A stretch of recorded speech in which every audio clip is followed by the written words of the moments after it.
स्वागत है आपका अपने YouTube चैनल के नर्सिंग क्लासेस में। आज जो हम मैथ में टॉपिक करने वाले हैं वो है मेंसुरेशन। मेंसुरेशन में हम सरफेस एरिया और वॉल्यूम निकालना सीखेंगे किसी भी 2D और 3D फिगर का। तो सबसे पहले हम देखेंगे ट्राइंगल का।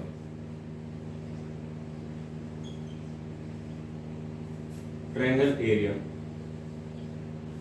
तो ट्राइंगल हमें पता है, ट्राइंगल वो होती है जिसमें तीन साइड हो। ट्राई का मतलब होता है तीन, एंगल मतलब कोण, जिसके तीन कोण हो, मतलब तीन कोण हो तो तीन साइड हो तो हो जाएगा आपके पास क्या, ट्रायंगल। ये मान लीजिए आपके पास ABC कोई ट्रायंगल है, BC AC and AB are its sides, इसकी साइड है। तो हम मान लेते हैं A से कोई लाइन BC के ऊपर परपेंडिकुलर है और ये हाइट मान लेते हैं h। तो जो इसका एरिया होगा, एरिया ऑफ ट्रायंगल होगा, वो क्या होगा 1/2। बेस कितना है BC और हाइट है h, तो ये आ जाएगा इसका एरिया। हम यहां से भी एक परपेंडिकुलर डाल सकते हैं, ये भी हाइट इसकी कितनी होगी, ये मान लेते हैं h डैश हाइट होगी। तो इसका एरिया क्या आ जाएगा 1/2। अब बेस क्या हो गया AC गुणा h डैश। अगर यहीं से भी कोई और परपेंडिकुलर डाल लिया जाए, इसको मान लेते हैं h1 हाइट, बेस क्या हो गया AC, तो एरिया क्या हो जाएगा 1/2 AP गुणा h1। तो ये किसी भी बेस को लेकर, कोई भी हाइट लेकर हम इसका एरिया ऐसे निकाल सकते हैं। उसके बाद अगर आपके पास कोई ट्रायंगल दी हुई हो जिसकी तीनों साइड्स डिफरेंट हो, मान लीजिए ये साइड इसकी A है, ये साइड B है, ये साइड है इसकी आपको दे रखे C। तो इस ऐसे ट्रायंगल्स के एरिया के लिए हमारे पास क्या फॉर्मूला होता है, हम सबसे पहले इसका निकालेंगे सेमी पेरीमीटर। पेरीमीटर क्या होगा, पेरीमीटर होता है क्या कि जो बाउंड्री है, जो किसी भी फिगर की बाउंड्री है उसकी टोटल लेंथ क्या होगी, पेरीमीटर होगी।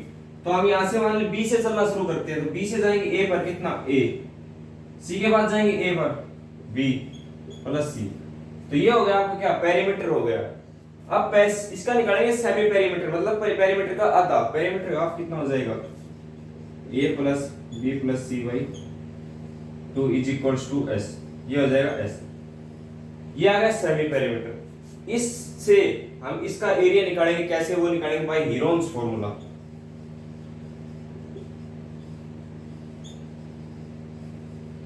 हीरोन्स फॉर्मूला क्या होता है, आपको सबसे पहले क्या करना है, रूट लगाना है। उसके बाद जो आपने सेमी पेरीमीटर लिया था उसको यहाँ पर ऐसे लिखना है। फिर सेमी पेरीमीटर में से पहले वाली A लेंथ घटा देनी है, ऐसे ही B घटा देनी है और ऐसे ही C घटा देनी है। तो ये आपके पास आ जाएगा हीरोन्स फॉर्मूला से area of triangle. Area of triangle ABC, ये एरिया ऑफ ट्रायंगल ABC आपके पास आ गया। तो ये तो था एक तो जनरल फॉर्मूला कि कैसे हम इसके पेरीमीटर और हीरोन्स फॉर्मूला से इसका एरिया निकाल सकते हैं। अब हम देखते हैं कोई जैसे special types of triangles, triangles की टाइप्स को देखते हैं एक बार।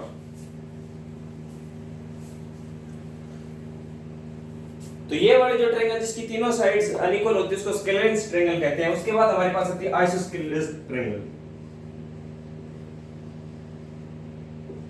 आइसोस्केलेस ट्रायंगल, इस आइसोस्केलेस ट्रायंगल में क्या होता है, आइसो मतलब होता है सेम, कोई भी दो साइड्स इक्वल हो। AB इज इक्वल्स टू, मान लीजिए क्या हो गया AC, AB is equals to क्या हो गया AC। ये होती है आइसोस्केलेस ट्रायंगल। इसमें ये A, ये क्या हो गया B हो गया। यहां से अगर हम परपेंडिकुलर डालते हैं तो क्या जाएगा 1/2, एरिया कितना जाएगा, परपेंडिकुलर मान ली क्या है H, बड़ा ये डिस्टेंस कितनी है BC। तो ये इसका आ गया एरिया।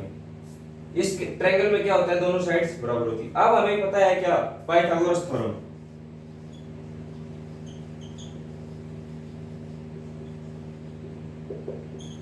पाइथागोरस थ्योरम से हमें ये पता चल जाता है कि ये पूरी साइड B है तो जो ये आइसोसेलेस ट्रायंगल होती है उसकी एक प्रॉपर्टी रहती है कि जहां पर ये परपेंडिकुलर होता है ये इसको इक्वल हिस्सों में काट देता है। तो ये b से ये b/2 हो गई, ये b/2 हो गई।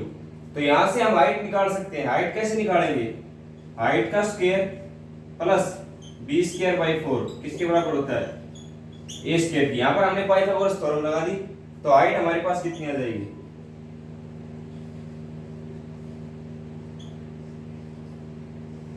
ये आपके पास यहां से हाइट आ गई। अगर आपको a और b दे रखी है तो आप हाइट यहां से ऐसे निकाल सकते हैं। उसके बाद तीसरी टाइप की ट्रायंगल आती है इक्विलैटरल ट्रायंगल। इक्विलैटरल ट्रायंगल में क्या होता है कि तीनों साइड्स इक्वल होती है। इक्वी मतलब इक्वल और लेटरल मतलब साइड्स। तीनों साइड्स जिस भी ट्रायंगल में इक्वल हो जाए उसको हम कहेंगे इक्विलैटरल ट्रायंगल। जैसे ये ABC है, ये भी A है, ये भी A है और ये भी A है। अब इसमें वही करेंगे, हम क्या करेंगे? यहां से एक परपेंडिकुलर ड्रॉ करेंगे। ये इसको a/2 जो परपेंडिकुलर होगा वो सामने वाली दिशा को इक्विलैटरल ट्रायंगल और आइसोसेलेस ट्रायंगल में क्या करेगा? बाइसेक्ट करेगा, मतलब इक्वल हिस्से में काटेगा। तो यहां से ये कितना आ गया? इसको मान लीजिए h मान लेते हैं। तो h इज इक्वल्स टू क्या आ जाएगा? a² - a²/4 under the root. तो हाइट आपके पास कितनी आ जाएगी? 4a² - a², 3a² और 3a² की जगह 3 अंडर रूट 3 a/2। तो अगर आपको किसी भी इक्विलैटरल ट्रायंगल की एक साइड दे रखी है तो आप हाइट उसको क्या कर देंगे? डायरेक्ट 3/2 से मल्टीप्लाई कर देंगे उस साइड को, तो आपके पास हाइट आ जाएगी। अब हमें पता है एरिया क्या होता है। एरिया होता है 1/2 बेस कितना है? a गुणा height under root 3/2 into a।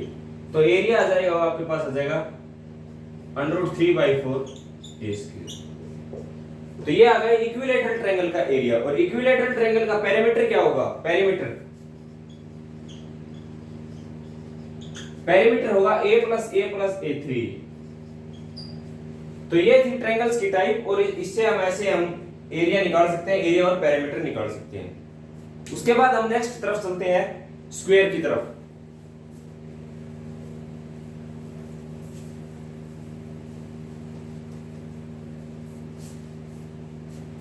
Square क्या होता है? स्क्वायर होता है एक प्रकार का क्वाड्रिलेटरल। क्वाड्रिलेटरल मतलब क्या होता है? जिसकी कोई भी चार साइड हो। ABCD is a quadrilateral.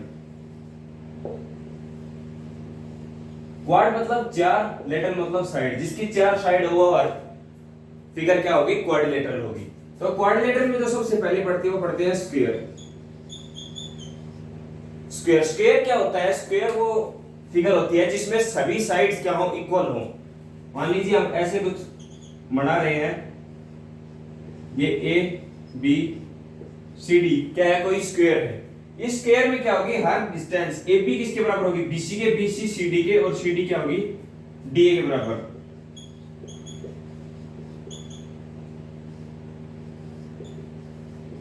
सभी साइड्स क्या होगी? इक्वल। मतलब ये लेंथ अगर A है तो ये भी A है और ये भी A है और ये भी A। तो ऐसे हम इसका पेरीमीटर निकाल सकते हैं। स्क्वायर का क्या होगा? स्क्वायर का पेरीमीटर क्या होगा? इस पॉइंट से चलना शुरू किया, ये डिस्टेंस नापी a + a 2a 3a और 4a। आ गया आपके पास कितना पेरीमीटर? 4a। एरिया निकालने के लिए हम क्या करते हैं? किसी भी क्वाड्रेंट को एक साइड को दूसरी साइड से क्या कर देते हैं? गुणा कर देते हैं। ये a गुणा a, ये आ जाएगा आपके पास कितना? a²। तो स्क्वायर का एरिया क्या होगा? उसकी साइड का स्क्वायर। उसकी साइड को आपस में दो बार गुणा कर दीजिए तो आपके पास स्क्वायर का एरिया आ जाएगा। उसके बाद जो सेकंड टाइप के क्वाड्रिलेटरल पढ़ेंगे वो पढ़ेंगे हम रेक्टेंगल। रेक्टेंगुलर क्या होती है? जिसमें अपोजिट साइड्स क्या हो? इक्वल हो। अपोजिट साइड्स क्या हो? इक्वल हो और पैरेलल हो आपस में एक दूसरे के। मान लीजिए ABCD को अगर आप कोई रेक्टेंगल बोल रहे हैं तो इसका मतलब क्या होगा कि AB की जो लेंथ होगी वो CD की लेंथ होगी। मान लीजिए L है तो ये भी L होगी, ये अगर B है तो ये भी B होगी। अपोजिट साइड्स क्या होंगे? हमेशा इक्वल होंगी। तो इसका पेरीमीटर हम कैसे निकाल सकते हैं? इसका पेरीमीटर L + B, फिर L + B, ये आ जाएगा कितना? 2 × L + ये आ गया इसका पेरीमीटर। एरिया कैसे निकालेंगे? एरिया लिखेंगे हम कैसे, लेंथ गुणा ब्रेथ, ये इसका आ जाएगा एरिया। इसमें भी हमने क्या किया था, लेंथ, इसकी लेंथ और ब्रेथ इक्वल होती है, इसलिए ए गुणा ए स्क्वायर हो गया। यहाँ पर लेंथ और ब्रेथ क्या होती है, अनइक्वल होती है, तो अनइक्वल होती है तो इसका एरिया कितना हो जाएगा, लेंथ गुणा ब्रेथ हो जाएगा इसका एरिया। उसके बाद हमारी नेक्स्ट की तरफ चलते हैं। जैसे जो नेक्स्ट फिगर आती है हमारी वो होती है रोम्बस। उसके बाद देखते हैं रोम्बस। रोम्बस की प्रॉपर्टी क्या होती है? इससे पहले मैं आपको स्क्वायर की प्रॉपर्टी बता देता हूं। कोई भी जो स्क्वायर होता है, ए बी सी डी, मान लीजिए आपके पास कोई स्क्वायर है, तो कोई भी आपके पास स्क्वायर है, उसमें क्या होगा, हर एंगल, हर साइड तो इक्वल होगी ही होगी। हर एंगल कितने डिग्री का होगा, 90 डिग्री का।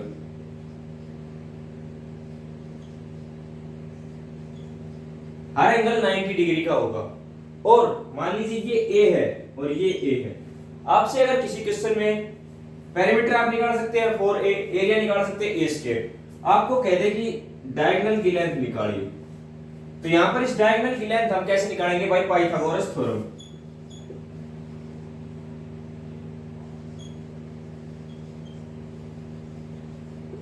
By Pythagoras theorem. यहां पर हम लगा देंगे पाइथागोरस थ्योरम।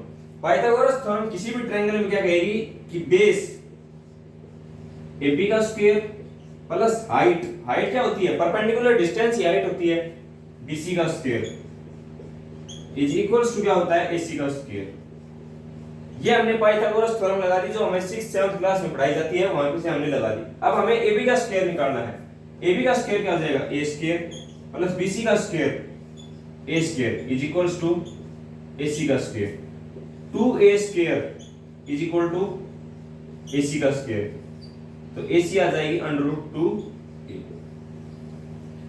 तो अगर आपको किसी स्क्वायर की मान लीजिए ये साइड दे देता है, क्या डायगोनल दे देता है, डायगोनल मान लीजिए आपको कह देता है कि 10√2 है diagonal length, AC is equals to 10√2 दे दी, तो आपसे AB पूछ ले, साइड पूछ ले स्क्वायर की, तो क्या हो जाएगी, डायरेक्ट √2 से इसको डिवाइड कर दीजिए। AB 10 उसकी क्या होगी साइड, और 10√2 उसका क्या दे रखा है आपको, डायगोनल। तो ये था डायगोनल। अब डायगोनल, एक डायगोनल ये हो गया, एक डायगोनल इधर से भी जाएगा, उसकी लेंथ भी क्या होगी, उसकी भी सेम लेंथ होगी डायगोनल। तो डायगोनल ये मान लीजिए डायगोनल D1 है, ये मान लीजिए डायगोनल D2 है, तो डायगोनल D1 की रूट AC कितना हो गया, √2 आ गया। और ऐसे ही DB, similarly DB is equals to, DB में क्या आ जाएगा, √2a आ जाएगा। तो दोनों डायगोनल्स क्या हो गए, this implies AC is equals to DB।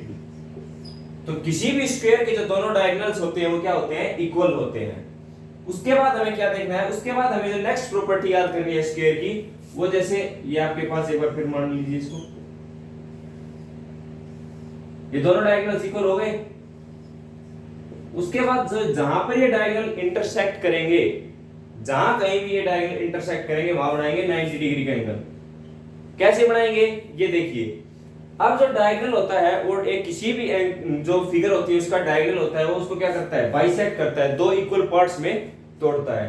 तो ये कंप्लीट एंगल 90 का था, तो 90 को दो इक्वल भाग में काटेगा तो ये कितना बन जाएगा, 45, ये 45। इसी तरह ये डायगोनल 45, ये डायगोनल 45। तो इन दोनों एंगल्स का सम कितना हो गया, 90। तो ट्रायंगल के तीनों एंगल्स का सम होता है 180 डिग्री, तो 180 डिग्री में से 90 हटा देंगे तो ये एंगल क्या हो जाएगा, 90 डिग्री आ जाएगा। उसके बाद जो नेक्स्ट प्रॉपर्टी होगी कि बाइसेक्ट कहां पर करेंगे, 90 डिग्री पर, और जो ये वाली साइड और ये वाली साइड इक्वल होंगी, और ये वाली इक्वल होंगी, मतलब आपस में चारों साइड्स क्या होंगी, इक्वल होंगी। इसका मतलब क्या है कि DOC AOB की क्या है, कॉन्ग्रुएंट है ट्रायंगल, तो दोनों ट्रायंगल सेम ही है। तो ये हो जाएगा, मान लीजिए ये पॉइंट A है, AO is equals to OC is equals to DO is equals to OP। ये चारों डिस्टेंस भी आपस में क्या हो जाएंगी, बराबर हो जाएंगी। तो एक रिजल्ट आपके पास स्क्वायर से ये आ गया। और जो स्क्वायर को दोनों डायगोनल्स को अगर आप मिला देंगे, उसके बाद जो नेक्स्ट रिजल्ट आता है वो देखिए अपने पास।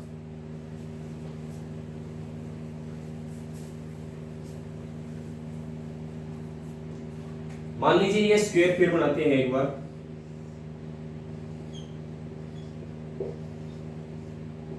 स्क्वायर को आपने क्या कर दिया, दोनों डायगोनल से कर दिया। अब जो ये जो एरिया होगा, कंप्लीट का एरिया होगा, वो कितने हिस्सों में बट गया, 4, और चारों इक्वल होंगे एरिया आपके पास।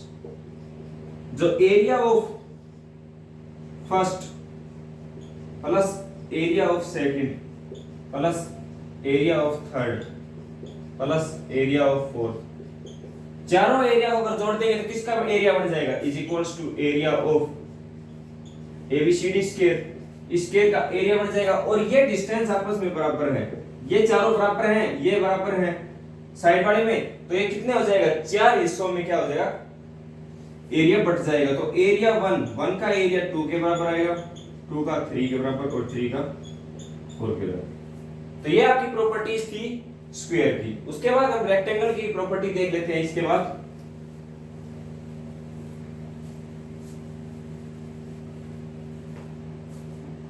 रेक्टेंगल में हमने क्या पढ़ा है, रेक्टेंगल में हमने पढ़ा है कि अपोजिट साइड्स क्या होती है, इक्वल होती है। अपोजिट साइड्स होंगी वो होगी इक्वल। मान लीजिए ये L है तो ये L हो जाएगी, ये B है तो ये B हो जाएगी। उसके बाद हमें डायगोनल की लेंथ निकालनी है। डायगोनल की लेंथ कितनी आ जाएगी, डायगोनल की लेंथ AC इक्वल्स टू क्या आ जाएगा, under root L square plus B square. Pythagoras theorem से इसको हम निकाल लेंगे। तो ये डायगोनल आपको निकालना आना चाहिए, फॉर्मूला याद होना चाहिए। उसके बाद ये डायगोनल निकालेंगे, इसकी भी लेंथ सेम ही आएगी, BD की लेंथ भी क्या होगी, L square plus B square आएगी। अब इसमें क्या है, इसमें ये फिर वही है 45 डिग्री, 45 डिग्री, ये कितना बन गया 90 डिग्री। तो ये भी आपस में क्या करेंगे, परपेंडिकुलर बाइसेक्ट करेंगे एक दूसरे के डायगोनल। डायगोनल है वो एक दूसरे को परपेंडिकुलरली काटेंगे, 90 डिग्री का एंगल मतलब आपस में बनाएंगे। उसके बाद क्या कहता है, उसके बाद कहता है कि जो ये वाली साइड है वो इसके बराबर होगी और ये वाली होगी वो इसके बराबर होगी। अब ये आपस में चारों बराबर नहीं होंगे क्योंकि यहाँ पर लेंथ और ब्रेड्थ में फर्क आ गया, जिससे इसके डायगोनल्स के में भी क्या हो जाएगा, डिफरेंशिएट हो जाएगा, अलग अलग हो जाएंगे। और ये चारों आपस बराबर, दो आपस में एडजेसेंट वाली बराबर आ जाएंगी और बाकी नॉट इक्वल आ जाएंगी। तो ये हो गया इस आपके पास इतना। और ये एरिया बराबर होगा क्योंकि इनमें बी भी है, और ये एरिया बराबर होगा क्योंकि इनमें क्या है, लेंथ है। तो ये आपके पास क्या जाएगा, रेक्टेंगल आ जाएगा।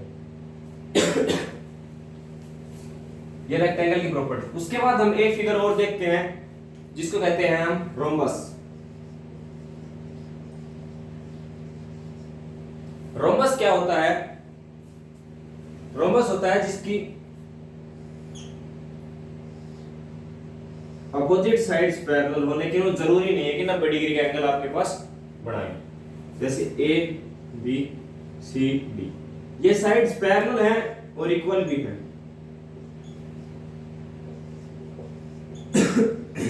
ये साइड्स क्या हैं, पैरेलल है, इक्वल है और आपस में भी इक्वल है। ये A है तो ये भी A है, ये भी A है, ये भी। इसको मैं A पर लिख सकता हूं, मतलब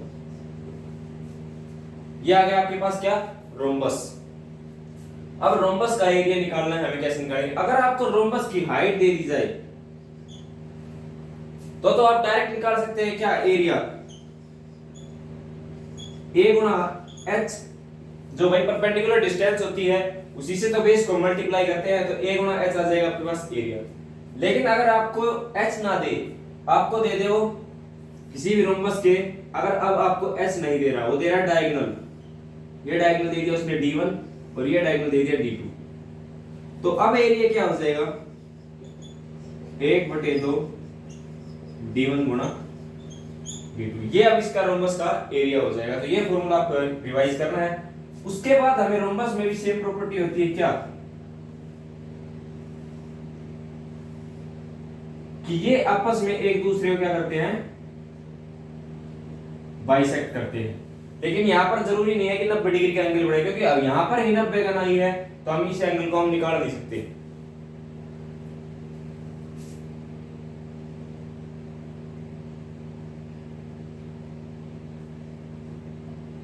ये एंगल नहीं, सॉरी, हम निकाल सकते हैं, ये एंगल भी कितने का आएगा, 90 डिग्री का आएगा। क्योंकि अगर आप कुछ कोई भी एंगल ये लेंगे तो ये मान लीजिए आपके पास क्या है, जैसे मान लीजिए ये एंगल आपके पास 120 डिग्री है, तो ये एंगल ऑटोमेटिक कितना बन जाएगा, 60 डिग्री बन जाएगा। तो अब यहां से बाइसेक्ट करती हुई कोई लाइन जाएगी, तो ये एंगल बच गया 60 का, और यहां से आ गई तो कितना बच गया, ये 30 का। तो 60 और 30 90, तो ये परपेंडिकुलर बाइसेक्ट करेंगे। तो सेम प्रॉपर्टी रोम्बस में है कि यहां पर भी ये 90 डिग्री का एंगल बनाएंगे और इक्वली भी क्या करेंगे, आपस में बाइसेक्ट करेंगे एक दूसरे डायगोनल्स को। लेकिन डायगोनल्स की जो लेंथ होगी वो d1 is not equal to d2, diagonals की लेंथ इक्वल नहीं होगी। तो ये आपके पास फॉर्मूले थे रोम्बस के। इसका पेरीमीटर क्या हो जाएगा, पेरीमीटर वही 4a हो जाएगा। तो ये आपके पास कुछ 2D फिगर्स थी। उसके बाद हम जो नेक्स्ट पढ़ेंगे, इसके बाद वो पढ़ेंगे पैरेललोग्राम।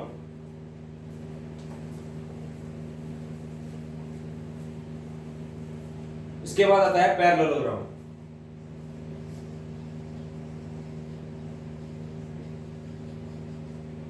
पैरेललोग्राम में क्या होता है कि जो अपोजिट साइड, रोम्बस में तो क्या थी, चारों साइड्स इक्वल थी।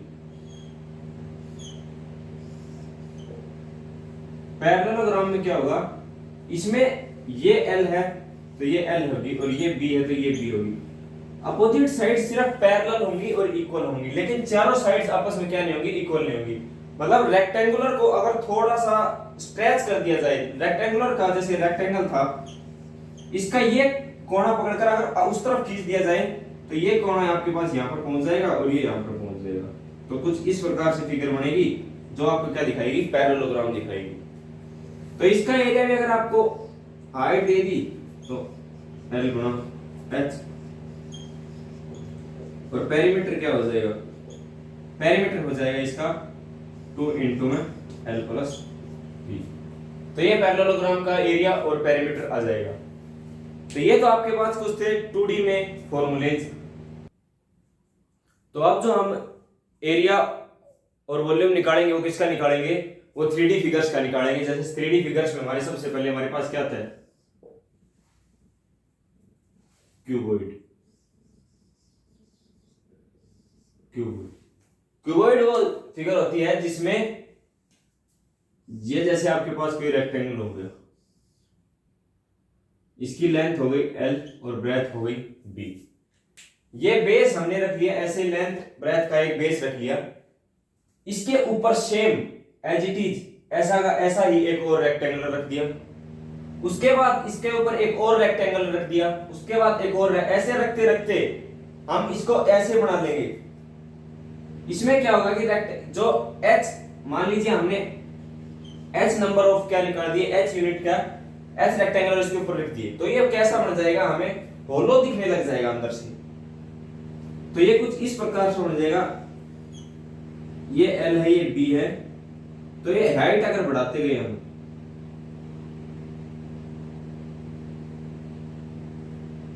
तो जो ये होगी ये हाइट, ये B होगी, जो ये हाइट हमने बढ़ाई है ये क्या हो जाएगी, हाइट।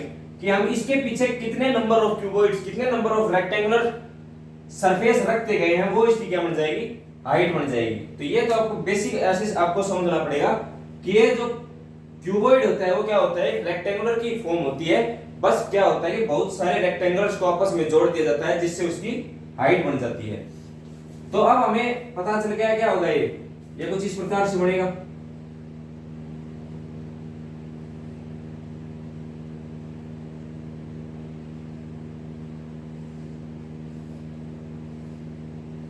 ऐसे बनेगा, ये आपके पास क्या होगी, हाइट। अब इसका हमें क्या निकालना है, सरफेस एरिया निकालना है। तो सरफेस एरिया हम कैसे निकालेंगे, पहले एक सरफेस का एरिया देखेंगे हम। एक सरफेस का एरिया क्या होगा, रेक्टेंगुलर, एक फेस क्या है, रेक्टेंगुलर है, तो इसको हम ऐसे लेंगे। तो आगे वाले का एरिया रेक्टेंगुलर शेप में है तो उसका आ जाएगा लेंथ गुना ब्रेथ, लेंथ गुना। सेम इसके पीछे सेम टू सेम ऐसा ही क्या है, एक और बेस है, उसका भी क्या हो जाएगा, LB। भाई ये जहां पर आ रहा है इसके पीछे भी तो कुछ है, तो आ जाएगा क्या, LB। ऐसे ही इस वाले रेक्टेंगुलर फेस का एरिया क्या हो जाएगा, BH, ये इस साइड है तो कुछ इस साइड भी होगा BH का। उसके बाद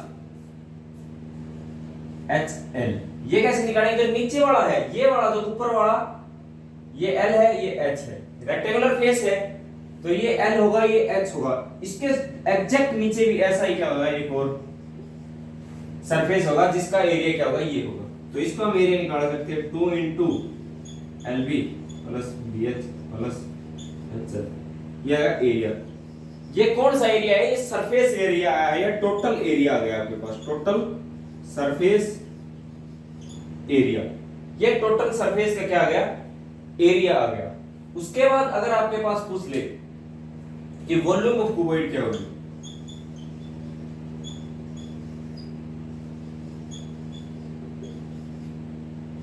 volume of cuboid, volume of cuboid के लिए हमने क्या निकालना है? हमने लिया था बेस, लिया था एक रेक्टेंगुलर बेस लिया था, तो उसके लिए हम उस जो बेस लेते हैं उसका एरिया, बेस एरिया गुणा में कितनी हाइट तक हमने उसको उठाया, कितने नंबर ऑफ रेक्टेंगल्स उसमें लगाए हैं और कितनी हाइट उसकी उठ गई, उसका गुणा हम कर देंगे हाइट। तो ये किसके बराबर होगा? बेस एरिया कितना होगा, लेंथ गुणा ब्रेथ गुणा क्या होगी, हाइट। तो ये आ गया वॉल्यूम, आ गई वॉल्यूम ऑफ क्यूबॉइड LBH। जो वॉल्यूम आएगी वो कितना जाएगी, लेंथ गुणा ब्रेथ गुणा हाइट। तो इस प्रकार से इसकी जो वॉल्यूम है वो ड्राइव हुई है। उसके बाद अगर आपके पास क्वेश्चन पूछ लेता है कि ये तो दे दी, ये तो सिंपल क्वेश्चन, बेसिक क्वेश्चन आ गया, लेकिन अब आजकल एग्जामिनेशन में ऐसे क्वेश्चन नहीं पूछता, वो पूछ लेगा आपके पास इसकी डायगोनल की लेंथ कितनी होगी। तो डायगोनल की लेंथ क्या होगी इसकी,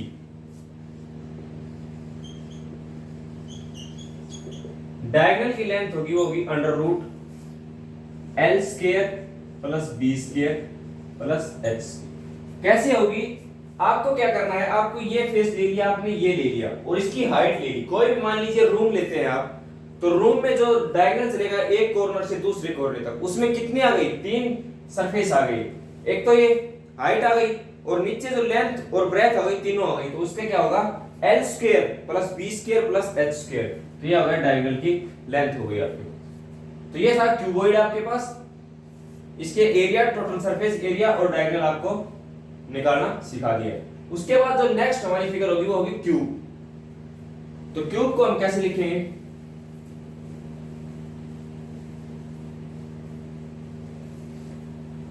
उसके बाद आती है आपके पास क्या, क्यूब। क्यूब क्या होगी, रेक्टेंगल में हमने क्या लिया ना, क्यूबॉइड में हमने लिया था क्या, रेक्टेंगल। तो क्यूब में हमें क्या लेना पड़ेगा, स्क्वायर।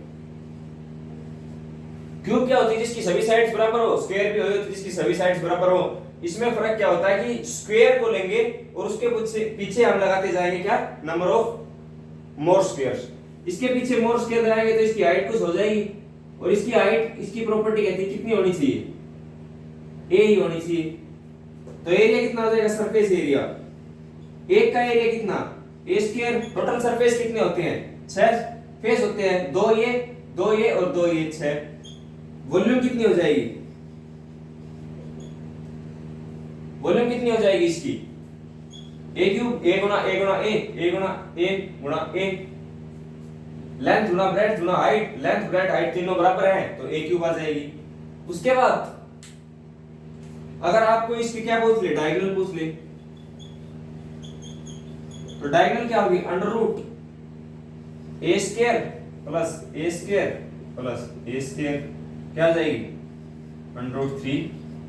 तो डायगोनल की लेंथ क्या हुई आपके पास, अंडर रूट 3 a आ गई। तो ये था एरिया वॉल्यूम डायगोनल ऑफ किसका, क्यूब का। अब इस क्यूब में मान लीजिए आपको कोई भी साइड दे दी, साइड मान लीजिए 6 है, तो उसके आपके पास डायगोनल पूछ ले, डायगोनल क्या होगा। तो आपको ये फॉर्मूला टिप्स पर होना चाहिए, क्या होता है डायगोनल का, अंडर रूट 3 गुणा a, a कितना है 6, तो 6 रूट 3 इसका डायगोनल आ जाएगा। ऐसे ही क्वेश्चन आपसे वो पूछेगा क्वेश्चन पेपर में, और आप इसको डायरेक्ट एग्जैक्ट इसको कर सकते हैं। इसके बाद हम देखते हैं सिलेंडर।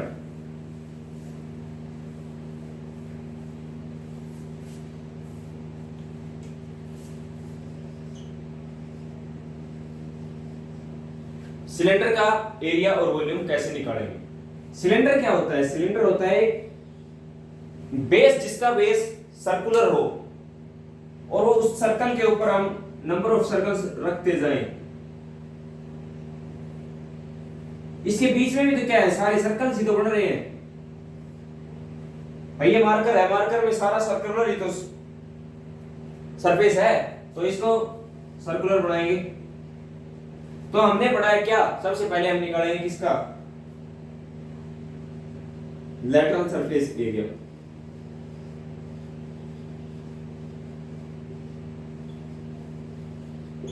लेटरल सरफेस एरिया क्या होता है कि ऊपर वाला बेस छोड़ दीजिए खाली और नीचे वाला और सारे का क्या कर दीजिए, एरिया निकाल दीजिए। तो हमें पता है एक सर्कल का सरकमफ्रेंस कितना होगा, 2 पाई आर। एक सर्कल का circumference 2 pi r, 2 pi r, 2 pi r, कितना तक, हाइट मान लीजिए h है तो 2 pi r h lateral surface area. तो एक कॉमन फार्मूला होता है, आप यहां पर देखिए, लेटरल सरफेस एरिया अगर आपको किसी का भी निकालना है, किसी भी फिगर का निकालना है, तो आप उसके बेस में जाइए। बेस का क्या देखिए, सबसे पहले बेस का देखिए पेरीमीटर, पेरीमीटर ऑफ बेस। उस बेस का क्या कीजिए, पेरीमीटर लीजिए और उसको किससे मल्टीप्लाई कर दिए, उसकी हाइट से। यही हमने स्क्वायर में किया, जैसे स्क्वायर का आपके पास स्क्वायर का पूछ ले, lateral surface area of square, तो हम कैसे निकालेंगे, उसके बेस का पेरीमीटर निकालेंगे। बेस नाम lateral surface area of cube, cube का कैसे निकालेंगे, तो क्यूब का हम बेस उठाएंगे। बेस में क्या है, हमारे पास एक स्क्वायर रखा हुआ है a गुना a साइड का, तो उसका हम क्या निकालेंगे, सबसे पहले पेरीमीटर। तो स्क्वायर का पेरीमीटर होगा 4a, 4a, और उसमें क्यूब में हाइट भी किसके बराबर होती है, साइड के बराबर होती है। लेंथ, ब्रेड्थ और हाइट तीनों क्या होती है, इक्वल होती है। तो इसको किससे मल्टीप्लाई कर देंगे, a से, ये आ गया 4a स्क्वायर। ऐसे ही लेटरल सरफेस एरिया ऑफ आपको अगर क्यूबॉइड का निकालना है तो सेम क्या होता है, लेंथ गुना ब्रेड्थ, भाई लेंथ गुना ब्रेड्थ, तो होता है उसका एरिया। हमें क्या निकालना है, हमें निकालना है पेरीमीटर। पेरीमीटर क्या हो जाएगा, 2 into l plus b। Perimeter of base निकालेंगे, पेरीमीटर ऑफ बेस, बेस में रेक्टेंगल है, 2 into l plus b कर देंगे, इसको भी मल्टीप्लाई कर देंगे h से। तो ये आ गया आपके पास इसका। तो सेम सिलेंडर का कैसे निकालेंगे, जो बेस का वहां पर पेरीमीटर ले रहे थे, तो सर्कल में पेरीमीटर नहीं होता, सर्कल में होता है सरकमफ्रेंस। सरकमफ्रेंस ऑफ सर्कल आप सभी को पता है क्या होता है, 2 पाई r, 2 पाई r गुणा कितने, ऊंचाई है h, तो 2 पाई r h, इसका क्या आ गया, लेटरल सरफेस एरिया। उसके बाद हमें निकालते हैं total surface area. Total surface area क्या होता है, lateral surface area. Lateral surface area तो आपको क्या है, निकालना ही पड़ेगा, उसमें जोड़ना पड़ेगा। आपने नीचे वाला बेस और ऊपर वाले बेस को क्या किया था, छोड़ दिया था, तो उन दोनों का एरिया भी यहां पर जोड़ना है। पाई आर स्क्वायर नीचे वाले सर्कल का एरिया और पाई आर स्क्वायर ऊपर वाले सर्कल का एरिया, तो ये बन जाएगा 2 pi r h plus 2 pi r square. अब इसको हम कॉमन लेके ऐसे भी लिख सकते हैं, 2 pi r into r plus h. ये आ गया टोटल सरफेस एरिया किसका, सिलेंडर का। अब जो हम देखेंगे वो निकालना सीखेंगे हम किसी भी चीज की वॉल्यूम। लेटरल सरफेस एरिया निकालना है, पेरीमीटर गुणा हाइट। सेम कॉन्सेप्ट आपको किस में लगाना है, वॉल्यूम में लगाना है। अगर आपको किसी की भी वॉल्यूम निकालनी है, किसी भी 3D फिगर की वॉल्यूम निकालनी है, तो सबसे पहले आप उसके बेस में जाइए। बेस में जाते ही आपको दिखेगा क्या, जैसे इसमें देख लेते हैं, इसमें बेस में आपको क्या दिखेगा, सर्कल। तो बेस वहां पर पेरीमीटर लिया था, अब यहां पर बेस एरिया ले लीजिए, गुणा बेस एरिया कितने टाइम्स जा रहा है, h टाइम्स जा रहा है, h हाइट तक जा रहा है, गुणा हाइट कर दीजिए। तो बेस एरिया गुणा हाइट हो गया। बेस एरिया कितना होगा, पाई आर स्क्वायर। बेस एरिया भाई सर्कल में क्या होता है, पाई आर स्क्वायर होता है, पाई आर स्क्वायर गुणा h। तो ये आ गई वॉल्यूम ऑफ सिलेंडर। तो वॉल्यूम ऑफ सिलेंडर ऐसे निकाल सकते हैं। ये किस टाइप की होते हैं, ऐसी फिगर्स को हम बोलते हैं प्रिज्म। प्रिज्म क्या होती है कि कोई भी हम बेस लेंगे, कोई भी हम बेस लेंगे, उसके ऊपर वही चीज रखते हुए जाएंगे किसी भी हाइट तक, h हाइट तक रखते जाएंगे, तो जो नीचे फिगर था और ऊपर जो फिगर है वो सेम फिगर होना चाहिए, ऊपर से लेके नीचे तक। तो ये आ गया आपके पास इसका सिलेंडर का। तो ये होता है प्रिज्म। तो यहां से आपको प्रिज्म समझ में आ गया। प्रिज्म क्या होता है कि कोई भी अगर आप लेते हैं बेस, जैसे ये स्क्वायर लिया, स्क्वायर के ऊपर स्क्वायर रखते गए, स्क्वायर रखते गए, क्या बन गया? ये बन गया आपके पास क्यूबॉइड। तो क्यूबॉइड क्या है? एक प्रिज्म है, नीचे से लेकर ऊपर तक सेम है, क्यूब बन गया। स्क्वायर में बन गया क्यूब। और क्यूबॉइड में क्या होता है? ये भी एक प्रकार का प्रिज्म है। क्यों प्रिज्म? क्योंकि जो यहां पर आप बेस लेके चले थे वो बेस एग्जैक्ट जा रहा है, सेम जा रहा है। अब जैसे मैं आपको एक क्वेश्चन देता हूं इसके ऊपर, प्रिज्म के ऊपर। जैसे मैं आपको कह दूं कि ये आपके पास कोई इक्विलैटरल ट्रायंगल 3 3 3 एबीसी कोई इक्विलैटरल ट्रायंगल, मैं कह दूं इससे एक प्रिज्म बनाओ। इससे प्रिज्म कैसे बनाओगे कि उसके ऊपर सेम क्या रखते हुए जाओगे? मान लीजिए हाइट 5 इसके ऊपर आप क्या रख दीजिए? ऐसे के ऐसे सेम टू सेम ट्रायंगल इसके ऊपर रख दीजिए, तो क्या बन जाएगा? वो बन जाएगा कुछ ऐसा।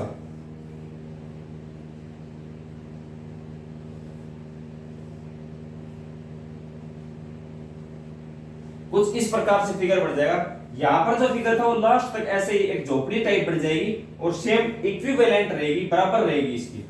तो इसका अगर मैं आपको कह दूं क्या निकाल दीजिए, इसका निकाल दीजिए आप, क्या वॉल्यूम निकाल दीजिए कि इसके अंदर कितना सामान आ सकता है। तो वॉल्यूम के लिए आपको क्या बताया गया था? तो बेस एरिया इक्विलैटरल ट्रायंगल का क्या होता है? √3/4 a स्क्वायर गुणा कहां तक जा रहा है? h हाइट तक, हाइट h दे दी, तो वॉल्यूम क्या चाहिए? √3/4 इंटू a स्क्वायर। a कितना है? 3 गुणा h, तो ये आ जाएगा 9 5 45 √3/4। ये आ गया आपके पास क्या? इसकी वॉल्यूम। तो फिगर कोई भी हो, प्रिज्म क्या कहता है कि फिगर कोई भी हो, उससे अगर आप सेम चलोगे, वैसी की वैसी फिगर मेंटेन रखोगे, तो उससे क्या होगा? आपकी जो वॉल्यूम आएगी वो होगी बेस एरिया गुणा हाइट। तो ऐसे आप किसी भी प्रिज्म की आप निकाल सकते हो क्या? Volume and surface area. उसके बाद हम देखते हैं नेक्स्ट फिगर हमारे पास आती है कोन। कोन क्या होता है? कुछ इस प्रकार से होता है। तो बस